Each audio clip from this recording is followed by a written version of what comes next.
Hey guys, Kevin here. Coffee,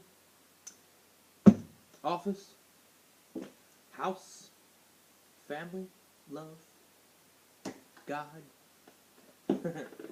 um, yeah, I'm just checking in for the 22nd of February. I think it's the 22nd. Yep, we're going with the 22nd. That's what the computer says. We are going with that. It's 22nd of February. Um, Going through a lot of junkety monkety. Um, Been having a lot of just faith challenges recently. Um, just me challenging myself and my faith and my belief. And actually just watched a video by, what is this gentleman's name? Samuel Godfrey George is his channel. Um, and the title of the video was God Help Me. It was just a simple prayer, asking God to help. Kind of going over the typical explanation, if, me as a parent, which I am, and my children calling out to me, please help me. Um, there's no question that I'm going to drop everything I'm doing and help them. And, there's that same expectation when you ask God to help you. And it's not always so obvious that you're getting help or that you see help. And just over the last, I want to say over the last, at least before Christmas, it's like the worst time to really question your Christian faith. But yeah, I've been just really, really in a struggle. Really, really struggling with it. And still have questions. Probably always will question things. I feel better after watching this guy. He has a really um, awesome voice as far as um, he's got to be a voiceover guy. It's really deep and proper English, and God is the most wonderful. And I'm not doing this jokingly, but I'm just trying to project what he does. It's God is the most wonderful thing in the world.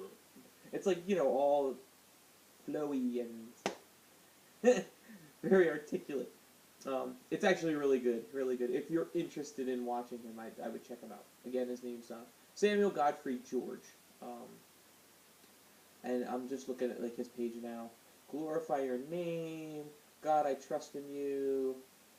Till disease do us part. Seems like he why I sing hallelujah. It seems like he has a very strong faith-based channel. So, and I didn't look deep into it. So I don't feel like I need to look deep into people as far as oh, let me uncover the secrets of your life. There's got to be some dark hidden secret.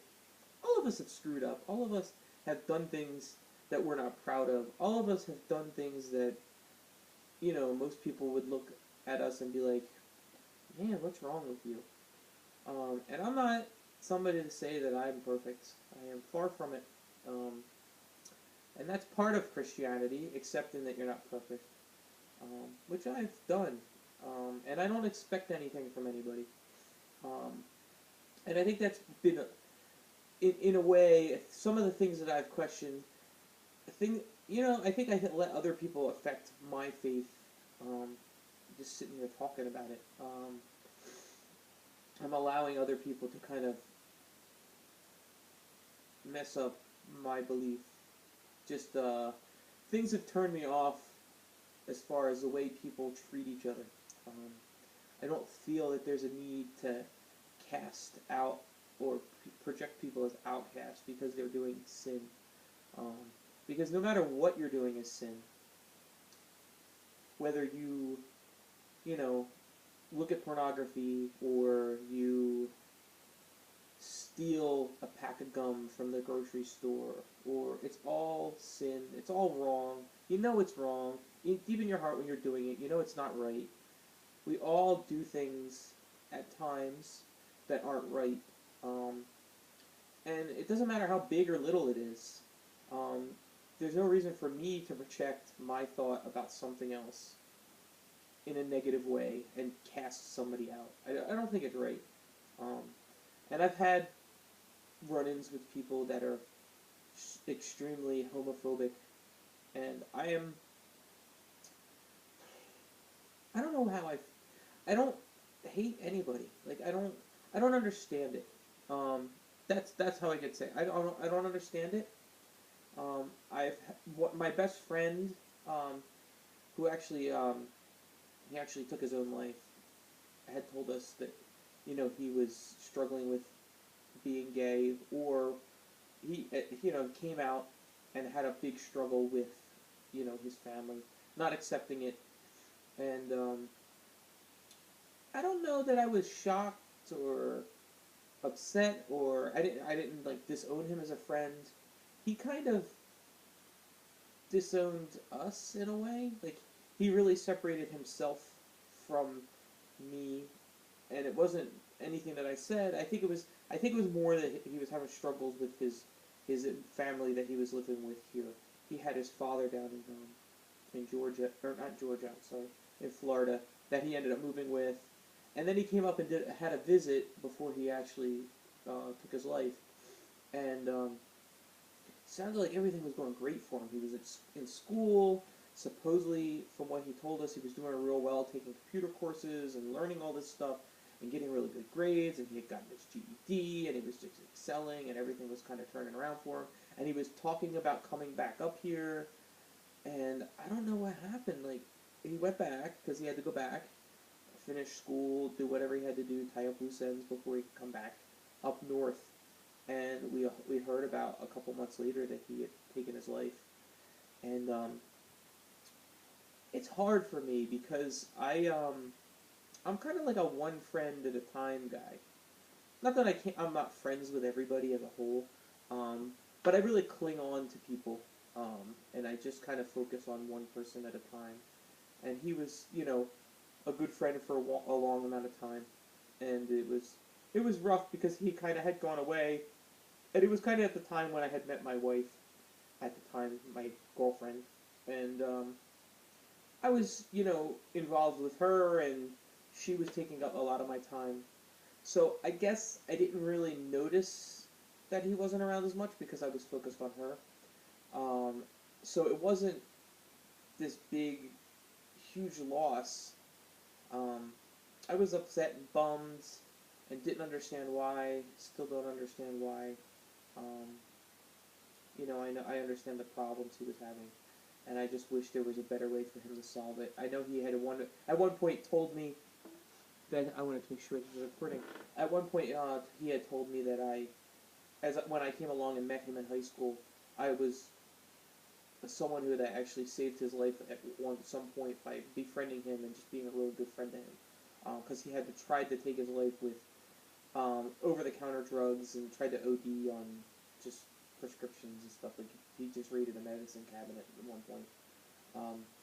And I think after he came back and recovered from that, by me just being a good friend to him, I helped him along the way. And then, he went through this next struggle in his life, and he was going at it alone, it seemed. And I think it caused the thing to happen the way it did. So, thank you for listening to me. I'm going to end it here. It's kind of been bummer hour. And I'm also kind of praying for my aunt. It looks like we're probably going to lose her over the next day or so. She has come down with sepsis. It sounds like it's not good. They have put her in hospice, and I think from what I understood, they were only giving her about the next day or so, until it took her life away from her. So my prayers are with my family. I'm in a real somber mood. My faith has been challenged, and I'm just working this out, and I hope that everything gets settled. I don't want to be faithless, godless, alone.